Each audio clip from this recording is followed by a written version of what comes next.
वैज्ञानिक दृष्टि से काशी का विश्व स्तर पर जो विकास हो रहा है उसमें आम जनता का सहयोग, आम जनता का आगे आना और आम जनता का योगदान वह बहुत महत्वपूर्ण हो गया है। उसी कड़ी में यह जो आज पुनर्वास केंद्र की स्थापना हो रही है, ये एक नया इस तरह का योगदान है जिससे काशी के लोगों में जागृति आएगी।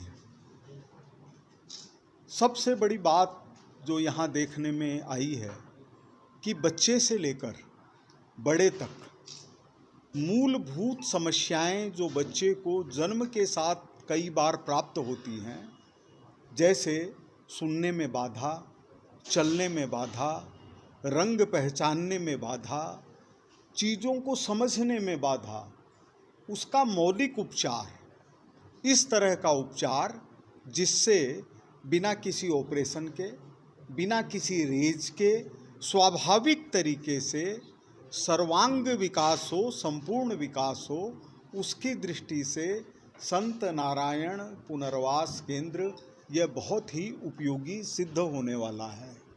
और काशी का महत्व इसी बात को लेकर के है कि यहाँ पर जिस समय बहुत सारी चीज़ों के इलाज नहीं थे, तो भी यहाँ पर ऐसे ऐसे योगी लोग थे, ऐसे ऐसे डॉक्टर थे।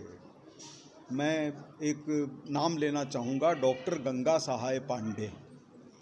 आज से 60 वर्ष पहले वो 80 के पास में चिकित्सक थे और उनको केवल नाड़ी दिखाने के लिए देश भर के लोग आते थे। तो ऐसे ऐसे लोगों की जननी रही है काशी की भूमि। और यह संत नारायण पुनर्वास केंद्र बिना किसी से अधिक पैसे वसूले, बिना किसी को अधिक आर्थिक भार दिए, सेवा के आधार पर कार्य करने की कोशिश करेगा। SN सिंह साहब और उनके बहुत ही लाडले सहयोगी राकेश जी, हमारे डॉक्टर साहब जो कि काशी के जाने माने फिजियोथेरेपिस्ट हैं, और बहुत इनका काम है, ये मार्गदर्शन करेंगे और एक नया अध्याय शुरू होगा। सर, इस पुनर्वास केंद्र के लिए सरकार से भी प्रस्ताव कुछ रखेंगे कि सरकार भी पहल करे इस तरह के केंद्र खोलने? अगर सरकार पहल करे तो अच्छी बात है। इसमें सरकार और जनता का जुड़ाव और होगा, लेकिन जो सबसे बड़ी बात है कि यह सरकारी सहायता की अपेक्षा पर शुरू नहीं हुआ है। अगर कोई भी व्यक्ति, आज यह ज़मीन, आज ये भवन करोड़ों रुपए का है, यहाँ कोई व्यावसायिक काम भी कर सकते थे, यहाँ कोई फैक्ट्री भी लगा सकते थे, लेकिन सेवा भावना से जो काम किया गया है, यही काशी की पहचान है। कि सिर्फ ये नहीं है कि मैं कम पैसा में करूँ।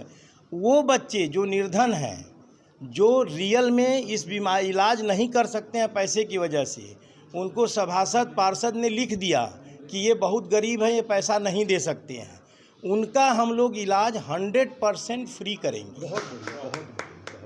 उनको हम लोग ये नहीं देखेंगे कि हमको सरकार से सहायता मिल रही है कि हमको नहीं मिल रही है, या हम कर उनका इलाज 100%। हम लोगों ने यही अपना एम बनाया है, इसी के लिए खोला। इसमें कोई भी ऐसा थेरेपिस्ट ऐसा हो नहीं जो पूरा इस्टेब्लिश ना हो, उसको इसकी ज़रूरत नहीं है।